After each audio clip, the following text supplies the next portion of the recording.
How do you assess the performance of your staff members? How do you want your performance to be assessed? Some people have a problem with performance evaluations because they aren't conducted fairly and have vague expectations. They can also become complaint sessions. Hi, I'm Dave Edwards. Today, we're going to take a look at writing meaningful performance goals. Sign up for my weekly and free newsletter, which I write about productivity, leadership, management issues. You can sign up just by going to my website, daveedwardsmedia.com, and clicking on the contact page. The performance evaluation process really can be helpful if the process is based on measurable goals directly related to what an employee should accomplish during a review period. Some people call them SMART goals. The S standing for specific. Now, the more detailed your goals are, the more helpful they will be at evaluation time. M is for measurable. If I tell you to make more widgets, you don't know if I expect you to make 1,000 or 10 additional widgets.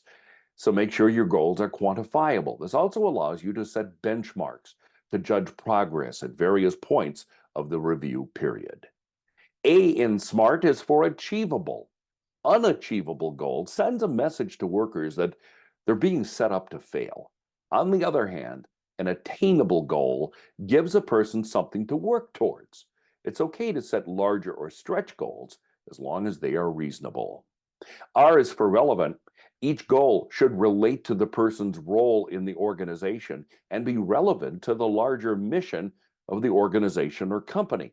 We all want to feel that we contribute to the overall success of the larger good. And finally, T is for timely. You may have received a goal, but are you expected to complete it today, in the next 6 months, or the next year? This will help workers align their daily work aiming towards meeting the goal. As an example, I might set this goal for you: raise more money for our nonprofit. Well, if I give you this goal, you don't know how much money you should raise, from who, when, or why. If that goal was rewritten, you might have a better idea of how to proceed. Something like raise an additional $350,000 from current donors of our nonprofit before December 31st to meet the organization's strategic goal to provide expanded services to our client. If necessary, I could do intermediate goals, something like to achieve this goal, you should achieve 50% of the target by July 1 and 75% by October 1st. So this is a SMART goal. It's specific. Reaching the goal, you know what you have to do: raise more money from existing donors. It's measurable because the exact dollar amount is provided, 350,000 before December 31st, with a 50% target by July 1 and 75% by October 1.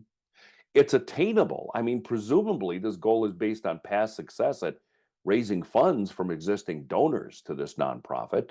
It's relevant. The goal is clear in how these funds will be used and why it's important. It aligns with the organization's strategic goal and will allow for expanded services. And it's timely. Dates for targets are clear, and the alignment to a strategic plan gives it urgency. Some goals are more accessible to measure than others. As with the example above, a monetary plan can be clear cut.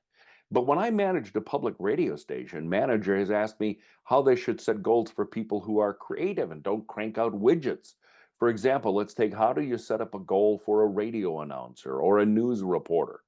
I would say this requires an honest appraisal of what's important to the organization and how the work of these individuals relates to the station's strategic goals.